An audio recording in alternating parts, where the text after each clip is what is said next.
సింహరాశి వారి ఫలితాలు. ఈ సింహరాశి మఖ 1, 2, 3, 4 పాదాలు, తర్వాత అలాగే పుబ్బ 1, 2, 3, 4 పాదాలు, ఉత్తర మొదటి పాదం. మఖ పుబ్బ ఉత్తర పాదం సింహం అని ఒక సైద్ధాంతికపరమైనటువంటి ఇది ఉంది జ్యోతిష్శాస్త్రంలో. అంటే ఏంటి, మఖ 4 పాదాలు, పుబ్బ 4 పాదాలు, ఉత్తర మొదటి పాదం వాళ్ళు సింహరాశి కిందకు వస్తారు. వీళ్ళందరికీ ఈ సంవత్సరం తాలూకు ఫలితాలు, ఉగాది ఫలితాలు ఎలా ఉన్నాయి అనేటటువంటిది, పంచాంగ ఫలితాలు ఎలా ఉన్నాయి చెప్పడం అనేటటువంటిది. ఇందులో వీరికి ఆదాయం 11, వ్యయం కూడా 11. ఎందుకంటే సింహరాశి అంటే సాధారణంగా నాయకులు ఉంటారు, అధినాయకులు ఉంటారు, పెద్ద పెద్ద నాయకులు ఉంటారు, ఉపనాయకులు ఉంటారు. నాయకుడు అన్న ప్రతి వాడికి కూడా ఒక సింహం సంబంధమైనటువంటి రాశి కానీ, సింహ లగ్నం కలిగినటువంటి వాళ్ళు కానీ అవి ఉంటారు ఎక్కడో అక్కడ.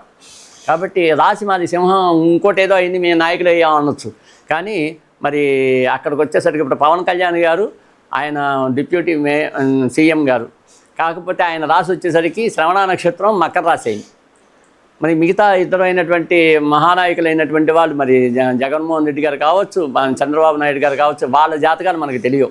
కాబట్టి ఈయన జాతకం మనకు, అందుకోసం ఈ సంవత్సరం అంతా మకర రాశి వాళ్ళకి చాలా అద్భుతంగా ఉంటుంది. ఎందుకు ఉంటుంది అంటే ఏలినాటి శని ప్రభావం వల్ల వాళ్ళకి శని వెళ్ళిపోతుంది మకర రాశి వారికి. కాబట్టి మకర రాశి వారికి ఇటు పైన పట్టిందల్లా బంగారమే రేపు ఉగాది నుంచి, ఏప్రిల్ నుంచి అన్నమాట.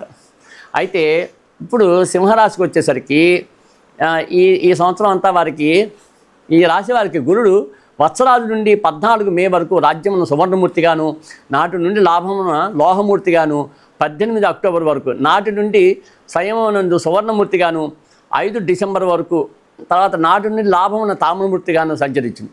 శని వత్సరమంతా లోహమూర్తిగా, అష్టమం ఉంది రాహుకేతువులు 8, 2 రాసులు ఎందు తామ్రమూర్తులుగాను మే 18 వరకు ఉంటారు.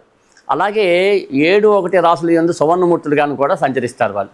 ఆ విధంగా సంచరించడం వల్ల వేదగోచారం చేత జూన్ 12వ తారీఖు తిరిగి మళ్ళా ఆగస్టు 12 వరకు, తర్వాత అలాగే డిసెంబర్ 5 వరకు కూడా గురుడు శుభుడు వీళ్ళకి, ఈ సింహరాశి వాళ్ళకి. తర్వాత శని రాహుకేతువులు వత్సరం అంతా కూడా శుభుడు. శని వాస్తవంగా సింహరాశ్యాధిపతి అయినటువంటి రవికి శత్రువు అయినప్పటికీ కూడా శని, రాహువు, కేతువు, గురుడు వీళ్ళందరూ కూడా సంవత్సరం అంతా కూడా శుభులుగానే ఉంటారు. గురుడు మధ్యలో వచ్చి చేరాడు, కానీ శని, రాహుకేతువులు ముగ్గురు కూడా సంవత్సరం అంతా కూడా వీళ్ళకి శుభులుగానే ప్రయత్నం చేస్తారు, ఎవరికి, సింహరాశి వారికి.